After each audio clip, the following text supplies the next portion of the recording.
السلام عليكم ومرحبا بكم في قناتي قناة عبد الملك. نتمنى تكونوا بخير.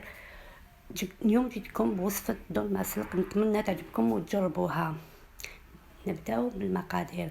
عندي 2 ربطات تاع السلق اللي كنت غسلتهم وغليتهم، ثوم، طماطيش تاع الحب مبشورة، زيتون، دجاج اللي كنت رحيته، شابلوغ، بيضة، معدنوس وشوية كرافس. يعطيكم جو هايل. الان نبدا. الطنجره تاعي ندير حوالي 2 مغارف زيت، نضيف عليهم الثوم،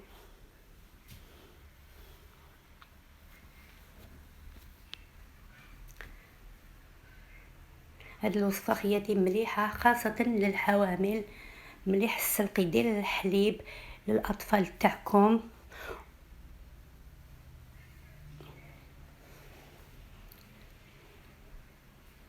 في الوصفات الجايه ان شاء الله ندير لكم حاجات مليحه تاع الحوامل، وصفات مليحه للحوامل. نضيف شويه زبده، الثوم تاعي، نزيد مغرفه طماطيش مصبره، نسيت ما درتها لكم في المقادير. نزيد هذيك الطماطيش اللي كنت سكرفشتها،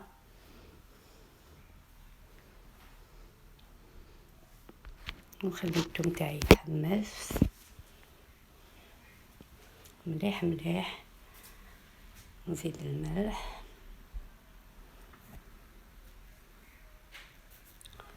ونقلب العقل الثوم تاعي. ما لازمش الثوم يتنحرق. الان نمرق بالماء دافي شويه، دافي شويه، نخلي المرقه تاعي طيب. نولي السلق تاعي، نضيف له الدجاج اللي كنت رحيته هكذا. نزيد البصل مبشور، المعدنوس والثوم، نخلط الكل. جربوها سيداتي، جربوها خواتاتي، والله غير تعجبكم، رائعة جدا. طولمة تاع السلق وبنينة. نزيد الملح، بابريكا. انا اليوم ما عنديش فلفل كحل، ما درتلهاش، مليح اللي يدير لها قليل من فلفل الكحل. نضيف البيضه تاعي ونحرك مليح مليح حتى تنسجم المقادير مع بعضها، والدجاج هذاك يدخل في السلق. نزيد وحوالي 2 مغارف تاع لا شابلوغ. نتوما دوك لا شابلوغ عينكم هي ميزانكم كيما حبيتو. لا شابلوغ عينكم ميزانكم، على حسب ما تنشف لكم، عفوا على حسب ما تنشف هكذا. ونخلط مليح بيديا هكذا مليح مليح.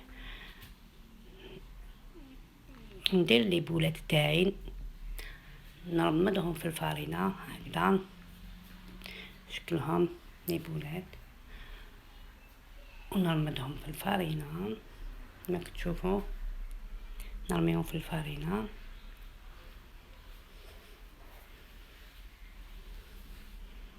وصفه رائعه وبنينه وسهله سهله. ودوك رانا في موسم تاع السلق، كاين السلق.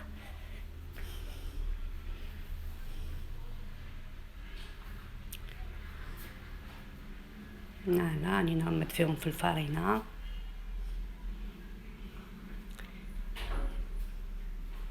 هكذا.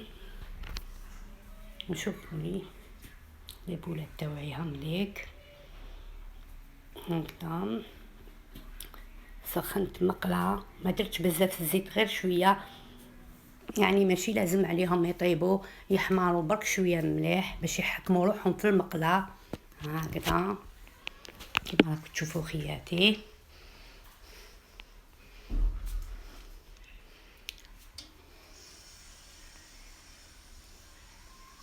هكذا بعد ما قليتهم تقلاو، شوفوا كيفاش خرجوا حموره، شهوا شوفوا لي الان نديرهم في لامارميط تاعي. هاي لك كنت ضفت الزيتون يعني كان نضيفهم بالحبه. نضيفهم الزيتون تاعي اللي كنت نقعته في الماء، غسلته مليح بالماء، ما غليته ما والو، ما درت له فارينه ما والو، غسلته مليح بالماء وحطيته. وراني نزيد نحط فوقه هذوك لي بولات كيما راكم تشوفوا. وواحد الريحه واش نقول لكم، شهيتكم في الجنه حباباتي خياتي. شوفوا لي الان نوري لكم الطبق هاذي كيفاش راهو جمر. الله شوفوا كيفاش شرب، يعني فيه مرقه شويه ماشي حاجه. واللي يحب المرقه يخلي المرقه، تخلي لاصوص. هاوليك في صحن التقديم. شهيتكم في الجنه خياتي. الى اللقاء في طبق اخر. نتمنى تدعموني وتفعلوا زر الجرس.